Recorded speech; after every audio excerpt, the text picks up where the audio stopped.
101 review. Book 101 is all about the books that I read for the last 40 years. And today I have my special guest.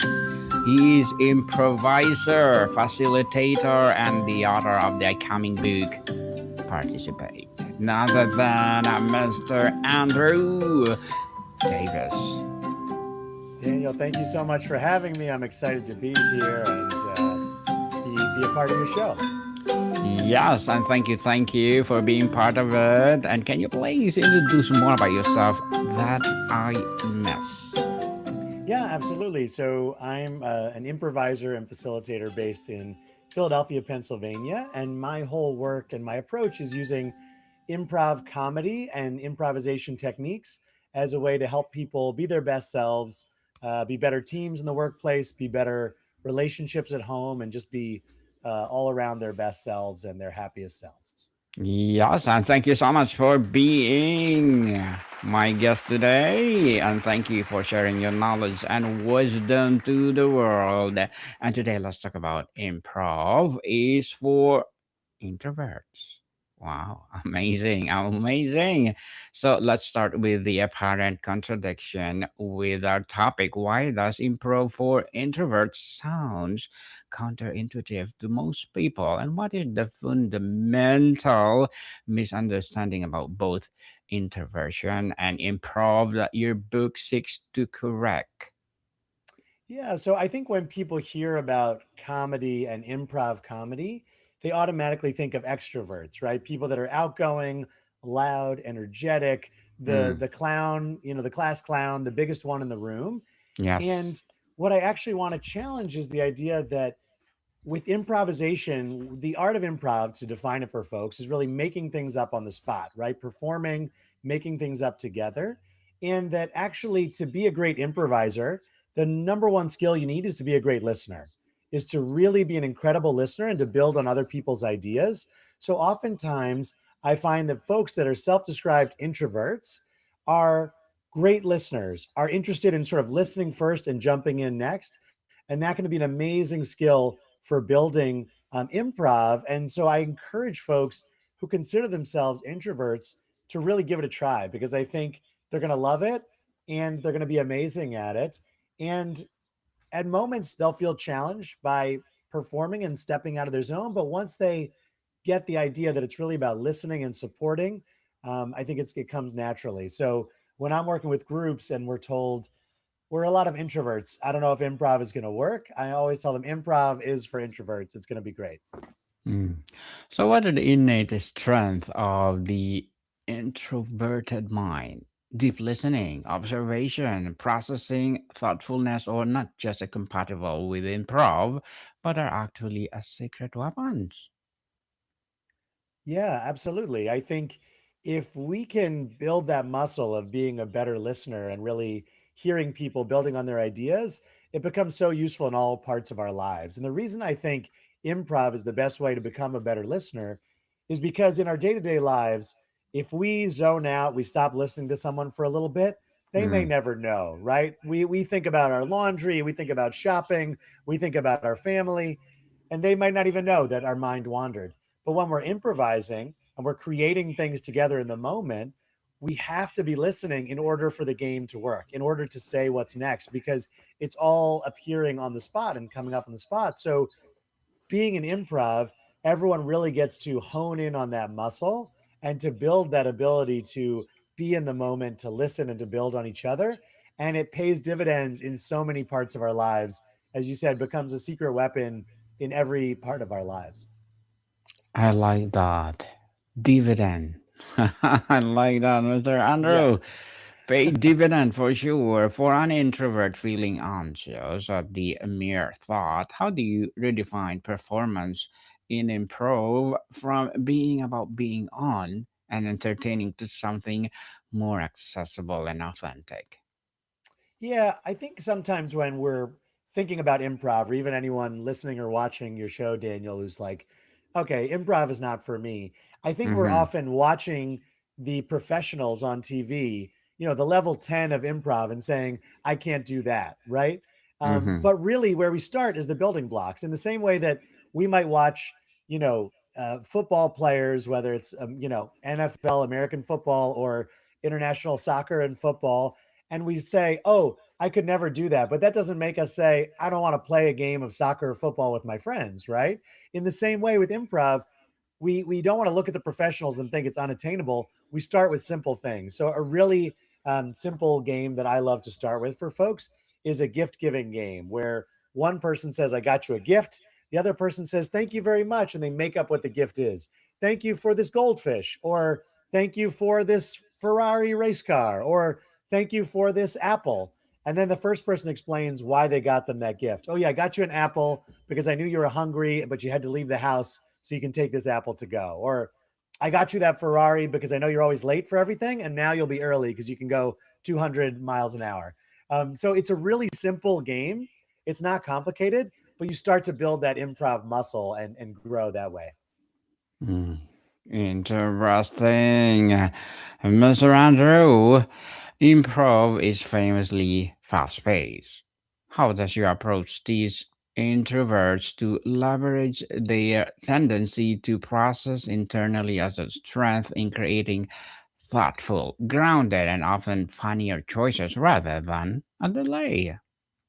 Yeah.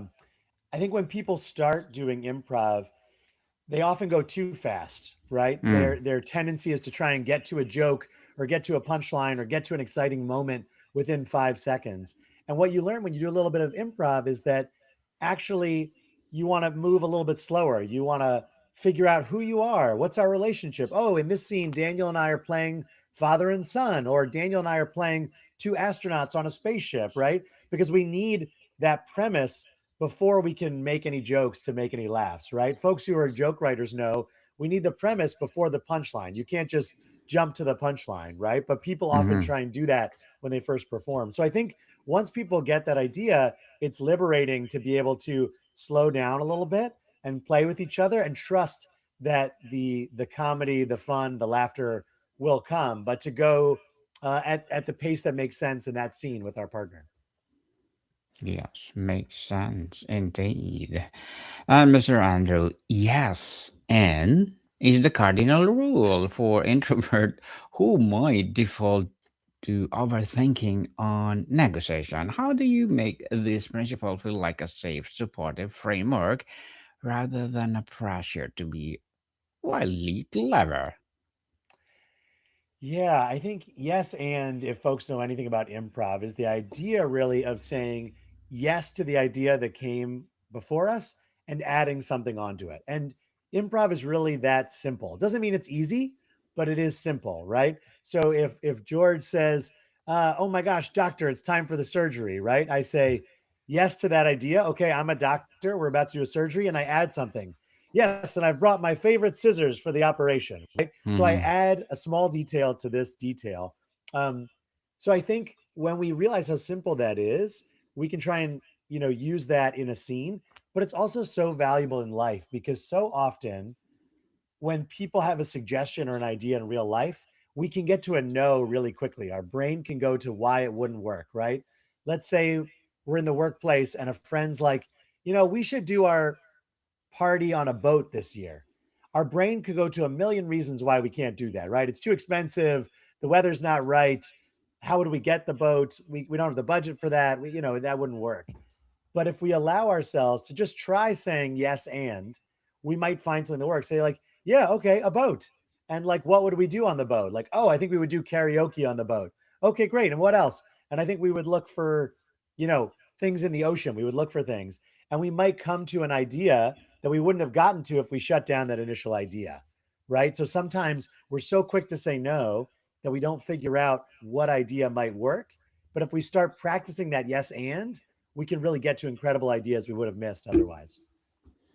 So, what are the specific exercise or mindset shift you use to help introverts overcome the initial freeze of a stage fright or the fear of having nothing to contribute in a scene? Yeah. So I remind folks that we are our own toughest critic, right? Like, Daniel, you and I might write a joke or have an idea, and we might think, I don't know if people will like it. And we're going to be tougher on ourselves than anyone else is going to be. So, a warm up that I love to do with folks to remind themselves that any idea is great to start out. Is it just a game called band names? Bands, musical groups, can be named anything, right? Think of your favorite musical groups.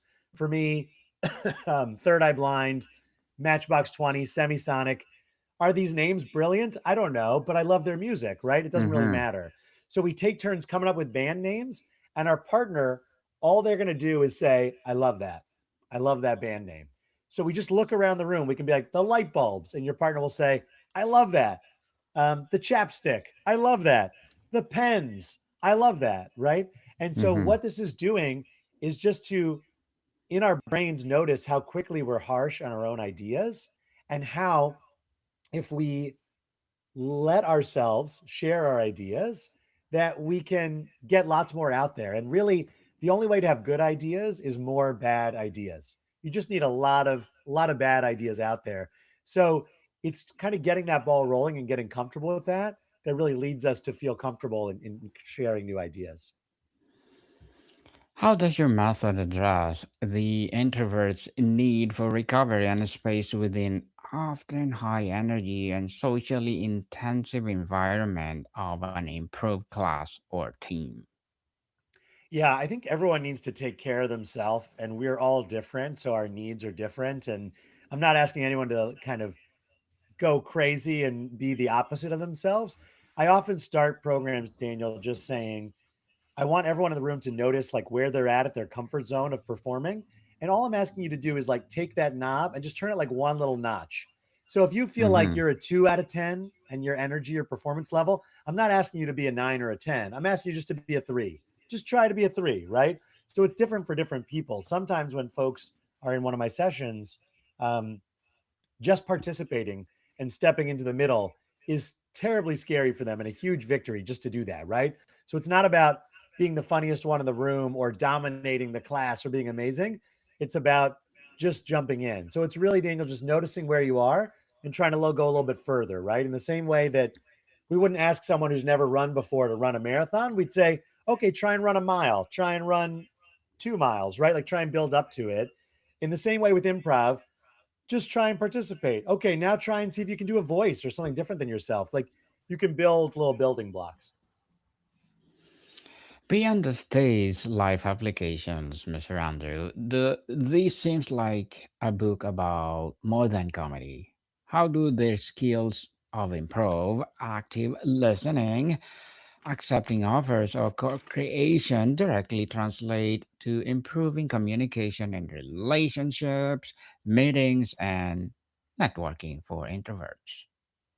Yeah. So one of the things I love about improv is I would say that it's practice that feels very high stakes, but is actually very low stakes. So when you're performing improv and creating something together, it can feel terrifying, can feel like you're facing down a lion in the jungle. Like it's just so scary. But really, whether you do great or mess up, there's very low stakes, right? And what's nice Mm-hmm. about that is you get to practice those high stakes feelings in a low stakes environment where you're actually very safe. And so, what that can do, I find, is that when you have that practice, when you recognize that muscle, you recognize how you feel emotionally when you're feeling nervous, then when you get in that situation of giving a speech or networking or presenting, and it's a high stakes situation, your body has practice in that space. Your body feels comfortable operating and making things up in that space, and you know that you're going to be okay. So when you get comfortable with improv, something like our conversation, Daniel, right? I don't know what questions you're going to ask. I don't know where our conversation is going to go, but because of my improv experience, I'm comfortable with myself that I will figure it out one step at a time wherever the conversation goes. And in the same way, whatever your line of work is, whatever you're doing in your life, if you're comfortable improvising, you're just more comfortable to adapt to any situation that comes up.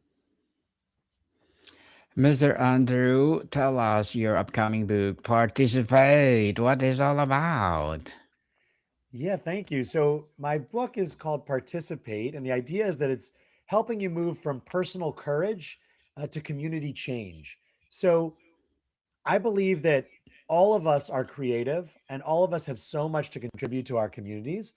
And what holds us back are a lot of our fears of participating, our fears of jumping in, of what could go wrong.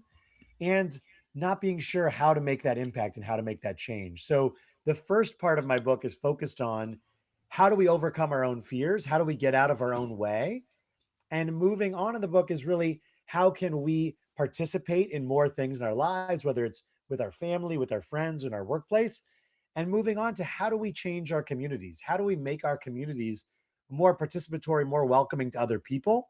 Because I think if we participate, everything's going to be better. And the biggest metric for me of success in our own lives, in our workplaces, and our families is, are we all participating or are we just watching from the sidelines? And if we can participate more, we're going to be better, our community is going to be better, and the world's going to be better. Yes, for sure. The world will be better with the participate. Looking forward for that, Mr. Andrew, and please do come over and let's talk about it again. So, what will be Absolutely. your short term and long term goals as a debut author, a facilitator, and improviser?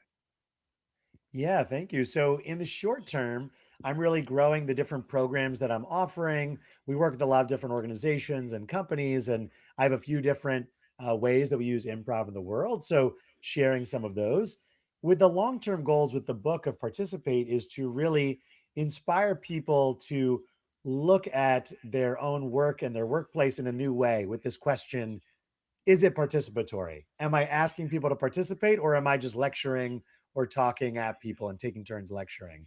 So, my long term goal is really that everyone will see that as a valuable metric and see improv as a way to really engage and participate in more community and build more community in the world. Because I really feel in the long term, if we can be engaged and participating in our lives day to day and in our communities and in our countries, that we can transform things for the better.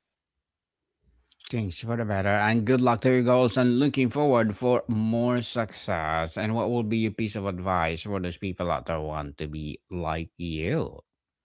Oh my gosh.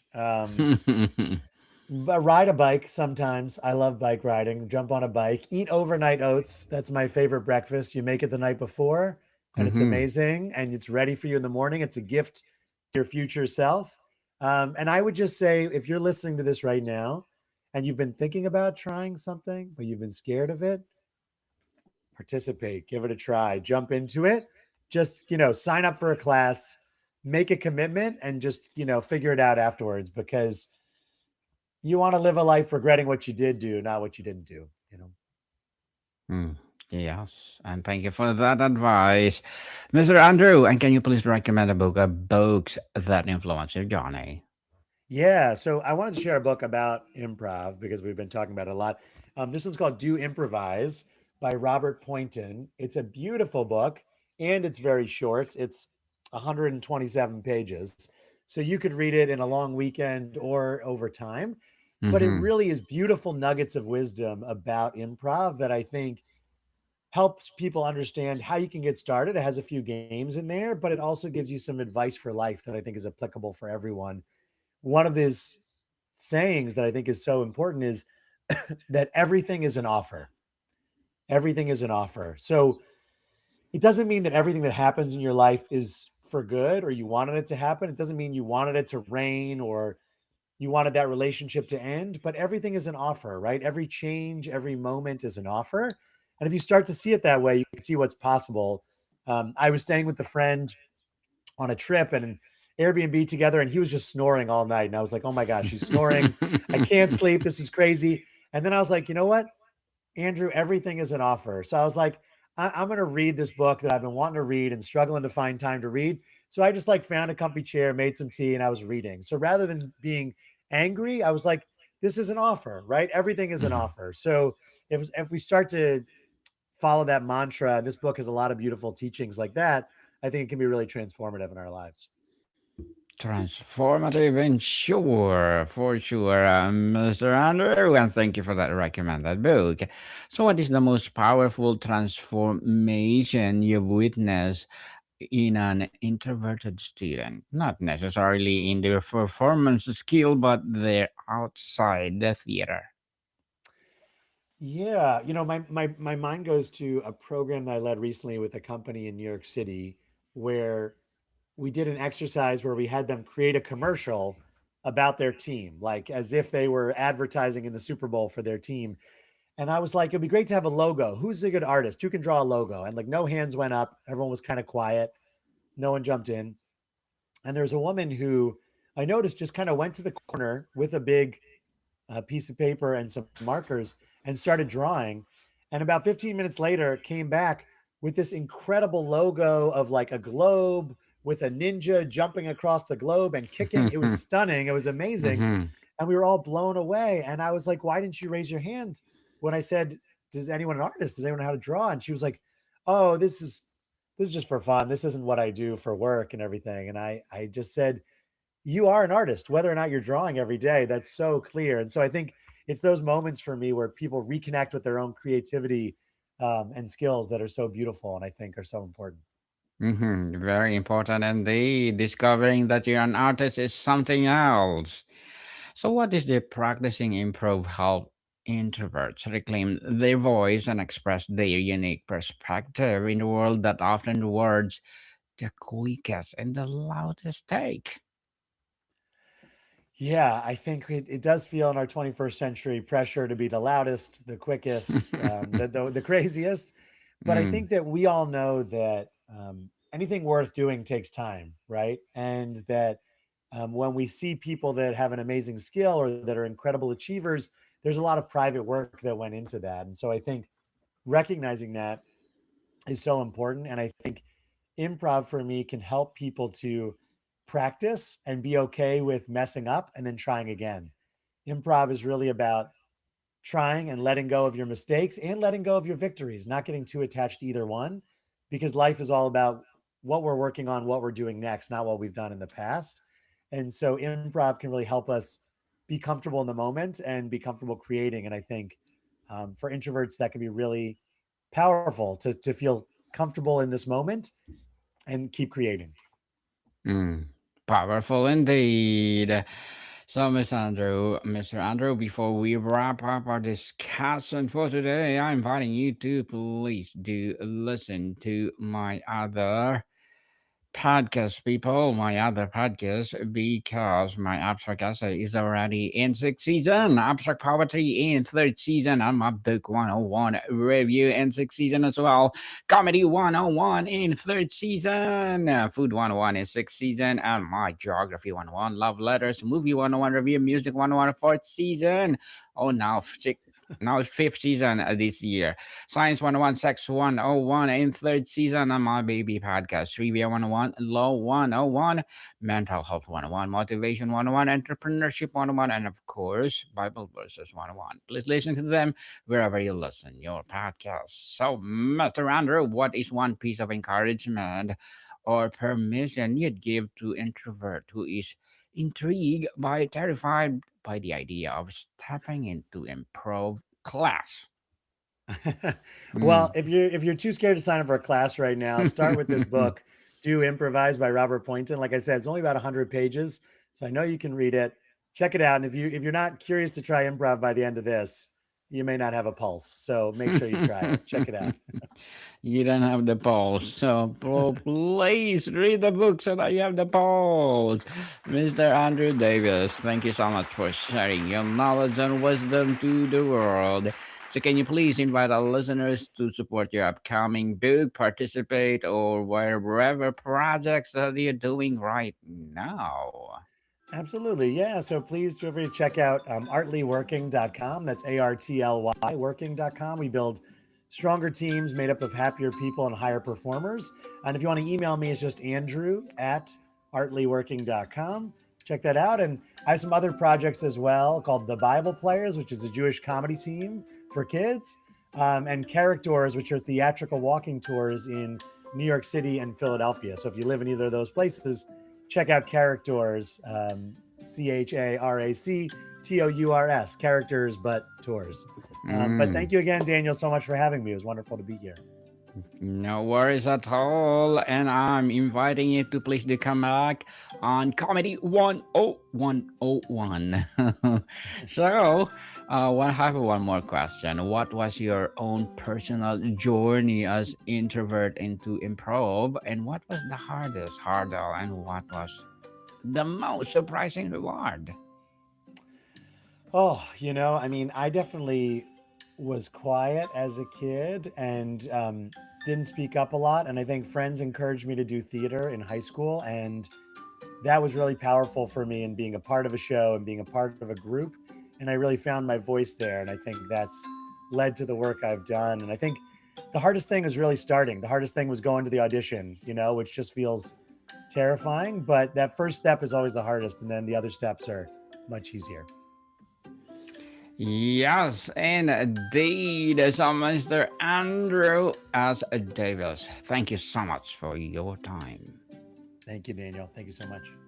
Welcome, people. See you soon.